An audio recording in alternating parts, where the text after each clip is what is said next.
ராஜீவ் காந்தி என்று ஒரு வழக்கறிஞர் ஒரு ஸ்கூட்டி எடுத்துன்னு போறாரு. ஃபார்ச்சூனரில் போய் அவன் ஸ்கூட்டியை இஷ்டு ஸ்கூட்டியில் வந்து ஃபார்ச்சூனரில் இருக்கிறவரை கொலை பண்ண வந்தான்ட்டு ஊரு பார்க்க கேமரா முன்னாடி அடிக்கிறாங்க. கொலை மட்டும் இல்லை, தற்கொலைப்படை தாக்குதல். தற்கொலைப்படை தாக்குதல் நடத்தினான்னு சொல்லிட்டு அவன் மேலே எஃப்ஐஆரை போட்டு அதில் சம்மந்தப்பட்ட திருமாவளவன் நான் தான் அடிக்க சொன்னேன்னு மேடையில் கன்ஃபெஷன் கொடுத்துருக்காரு. ரைட்டா?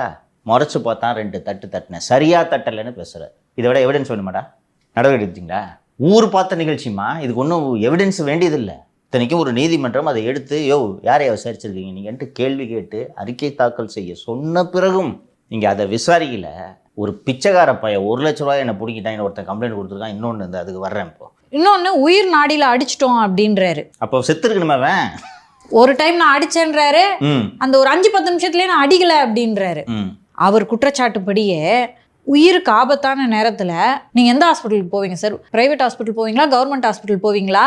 உயிருக்கு ஆபத்து என்றால் இப்போ அரசு மருத்துவமனைக்கு சென்றால் அந்த உயிர் போய்விடும் சார். ஃபஸ்ட்டு 108 கால் பண்ணணும் சார். எப்படி நடந்து போவார் அவரு?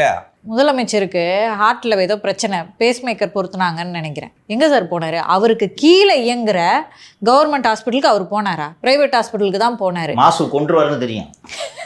ஸோ அப்படி இருக்கும்போது ஒரு மனுஷன் உண்மையாகவே தான் உயிரை காப்பாற்றிக்கணும்னு நினைக்கிறோம், ப்ரைவேட் ஹாஸ்பிட்டலுக்கு தான் போவோம். ஏமாலதி இவ்வளோ டீட்டெயிலாக பேசிட்டீங்க. பிச்சைக்கார பையன் அவன்கிட்ட ஏதுமா காசு? சினிமாவை எடுக்கல, ஒரு இளம் எடுக்கல, 2 ஃபோட்டோ ஷூட்டை நடத்திட்டு சினிமா எடுத்தேன்னு ஊரு பூரா இவன் பண்ணுற அலப்புறை தாங்கலை. பெரிய பெரிய படம் எடுக்கிறவங்க கூட இவ்வளோ அலப்புறை பண்ணதில்லை. இவன் பண்ணுற அலப்புறை இருக்குதே, சினிமா எடுத்துட்டேன் ஒவ்வொருத்தரையாக கூப்பிட்டு பேட்டி எடுக்க சொல்லிட்டு இருக்கான். வாராகி இப்போ தான் வந்து ஆஃபீஸ் ஓப்பன் பண்ணியிருக்கேன். அவருக்கு ஃபோன் பண்ணி, சார் நான் என்ன பேட்டி எடுங்க. என்னடா ஜேம்ஸ் கேமரன்டா நீ?